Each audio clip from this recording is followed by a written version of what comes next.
devinette, connaissez-vous le numéro 1 du top 100 SHF dans la catégorie des propriétaires du cycle libre? Non? Eh bien, il s'agit du ministère de la Défense. Je vous propose d'aller à leur rencontre. Mon colonel, merci d'être avec nous. On ne fait plus la guerre avec des chevaux. Et pourtant, l'armée a des chevaux par centaines. Expliquez-nous un petit peu le pourquoi. L'équitation relève d'une tradition bien sûr ancienne dans l'armée.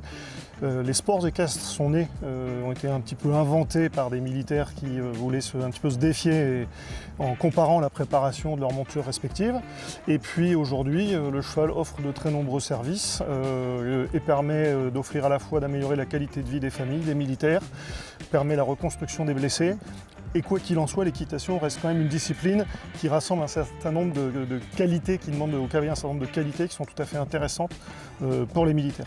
Alors j'ai parlé de plusieurs centaines. Vous avez un chiffre à nous donner sur le nombre de chevaux militaires? Aujourd'hui, l'armée de terre possède plus de 500 chevaux qui sont répartis sur une vingtaine de sections équestres militaires qui maillent un peu le territoire, accouplés et juxtaposés aux garnisons et qui offrent donc la possibilité à de nombreux militaires de pratiquer l'équitation. Alors petit point dont on parle, c'est un peu à la mode entre guillemets, l'équi-coaching, l'équithérapie. Je crois que vous les utilisez aussi un petit peu dans votre formation de militaire aussi. Alors depuis malheureusement quelques années, l'armée de terre, dans le cadre de ses engagements, a eu à déplorer des blessés, hein, ce qui est un petit peu le lot de notre métier. Et le cheval propose une alternative tout à fait intéressante pour s'inscrire dans la reconstruction par le sport. Reconstruction par le sport qui est à la fois conduite au Centre national des sports de la défense avec toutes les disciplines qui présentent des facultés d'accueillir des blessés. Et l'équitation, en l'occurrence, fait partie de ces disciplines et de ces sports qui permettent aux blessés de retrouver de la confiance en soi, retrouver du lien avec un animal qui ne le juge pas, etc. Et ça leur apporte plus qu'une, alors on ne parle pas trop de thérapie, mais un bien-être qui favorise ensuite leur traitement et les opérations.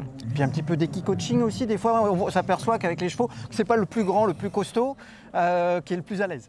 Exactement, donc la formation des cadres, en particulier à Saint-Cyr, s'appuie toujours sur l'usage du cheval, qui permet un petit peu à chacun d'être un moment dans une situation d'inconfort, avec une masse qui peut réfléchir, qui peut avoir des idées opposées aux siennes, et avec lesquelles il faut que le chef apprenne à composer pour bien aller, lui, remplir sa mission, alors qu'il a un partenaire qui peut être plus ou moins en accord avec ses demandes. Et donc l'équitation reste un support et un outil parmi d'autres, tout à fait utile à la formation de nos cadres. Alors on voit à quoi servent les chevaux, mais comment les choisissez-vous? Vous en achetez régulièrement? Comment ça se passe au niveau de l'achat? À quel âge? Alors tous les ans on achète environ 50 chevaux de 3-4 ans auprès de l'élevage français. Autrefois les haras nationaux pourvoyaient l'armée en chevaux, aujourd'hui les haras nationaux n'ont plus ce rôle d'élevage, mais on se tourne donc vers des éleveurs privés au travers de la France qui nous proposent des chevaux auxquels nous on voit un avenir, pour lequel on voit un avenir dans leur usage, soit en termes de formation, soit en termes de sport, soit en termes d'accompagnement des blessés.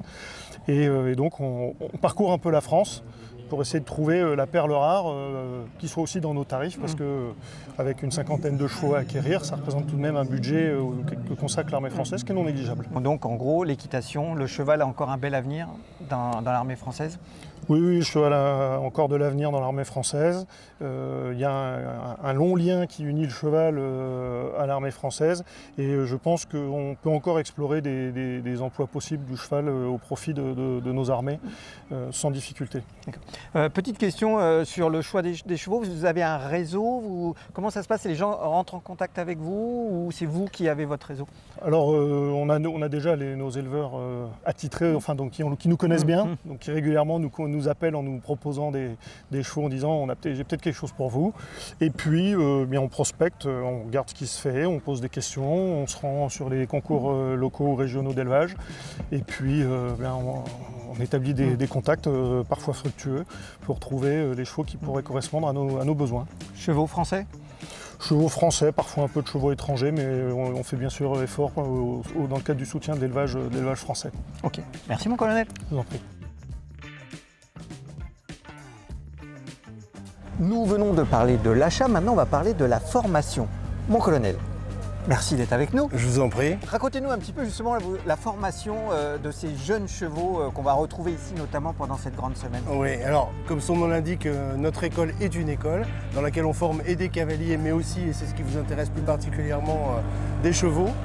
Et ces chevaux qui sont achetés généralement à 3 ans, comme vous l'a dit mon camarade, eh bien, sont formés chez nous par des jeunes cavaliers expérimentés qui les amènent à un niveau de formation élémentaire.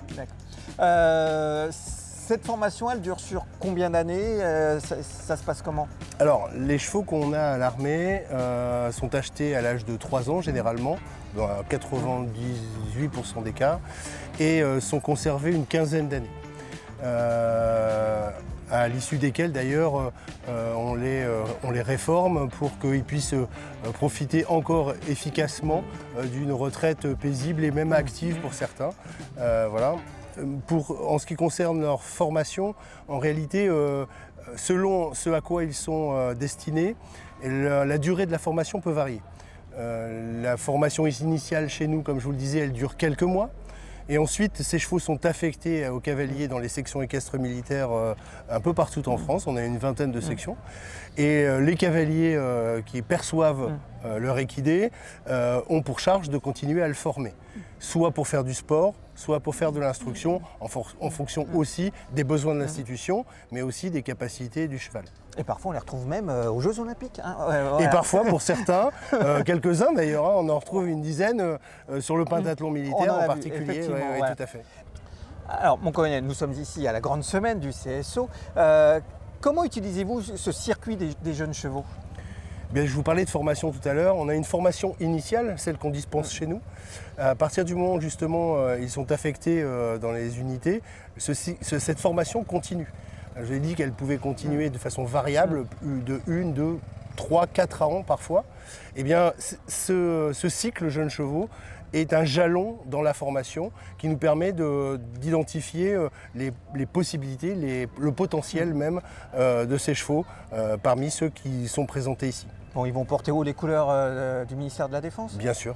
Forcément, voilà. Forcément. Et puis, allez, on prend rendez-vous pour les Jeux Olympiques Los Angeles? Non, c'est encore un petit peu... Dans 4 ans, on a un peu de place, oui, c'est possible. Rendez-vous est pris. Merci mon colonel. Je vous en prie.